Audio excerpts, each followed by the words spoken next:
Hi, ನನ್ನ weight loss journey ಬಗ್ಗೆ ಸುಮಾರು ಜನ ಕೇಳ್ತಾ ಇದ್ರಿ, ವಿಡಿಯೋ ಮಾಡಿ ಅಂತ ಸುಮಾರು ಜನ ರಿಕ್ವೆಸ್ಟ್ ಮಾಡಿದ್ರಿ. So that's why I am making a video so that it will motivate others. ಕೆಲವು ವರ್ಷಗಳ ಹಿಂದೆ 77 kg ಇದ್ದೆ, 77. So I thought enough is enough ಅಂತ ಡಿಸೈಡ್ ಮಾಡಿಕೊಂಡು ಜಿಮ್ ಜಾಯ್ನ್ ಆದೆ. ಅದು ರೆಗ್ಯುಲರ್ ವರ್ಕೌಟ್ಸ್ ಅದು ಇದು ಎಲ್ಲನೂ ಮಾಡಿ ಸ್ಟ್ರಿಕ್ಟ್ ಡಯಟ್ ಎಲ್ಲ ಫಾಲೋ ಮಾಡಿ in few months I lost 10 kilos. 77ರಿಂದ 67ಕ್ಕೆ ರೆಡ್ಯೂಸ್ ಆದೆ. ಅದಾದ್ಮೇಲೆ ನನಗೆ ಗೊತ್ತಾಯ್ತು ಏನು ಮಾಡ್ಬೇಕು ಏನು ಮಾಡಬಾರ್ದು ಅನ್ನೋಂಥ ಒಂದು ಕ್ಲಿಯರ್ ಕಟ್ ಐಡಿಯಾ ಸಿಕ್ತು ನನಗೆ. ಸೊ ಐ ಥಾಟ್ ಜಿಮ್ಗೆ ಏನು ಹೋಗ್ಬೇಕಂತೇನಿಲ್ಲ, ಮನೆಯಲ್ಲೇ ವರ್ಕೌಟ್ ಕಂಟಿನ್ಯೂ ಮಾಡೋಣ ಅಂತ ಅಂದ್ಕೊಂಡು.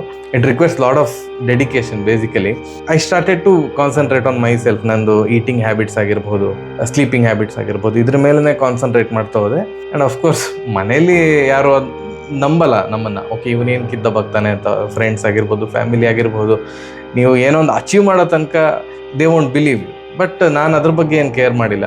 I knew what I wanted to do. ನನಗೆ ಏನು ಮಾಡ್ಬೇಕು, ಹಿಂಗೆ ಮಾಡ್ಬೇಕು ಅನ್ನೋಂಥ ಕ್ಲಿಯರ್ ಕಟ್ ಪ್ಲ್ಯಾನ್ ಇತ್ತು. ಇಟ್ ಟುಕ್ ಮೀ 1 year, 1 ವರ್ಷ ತಗೊಂಡೆ. ಸೊ 77 77ಇಂದ ಜಿಮ್ಗೆ ಹೋದ್ಮೇಲೆ 67 ಆದೆ. ಆ್ಯಂಡ್ ಆಫ್ಟರ್ 1 year 67ಇಂದ ವಾಪಸ್ 77 ಆಗಿದೆ.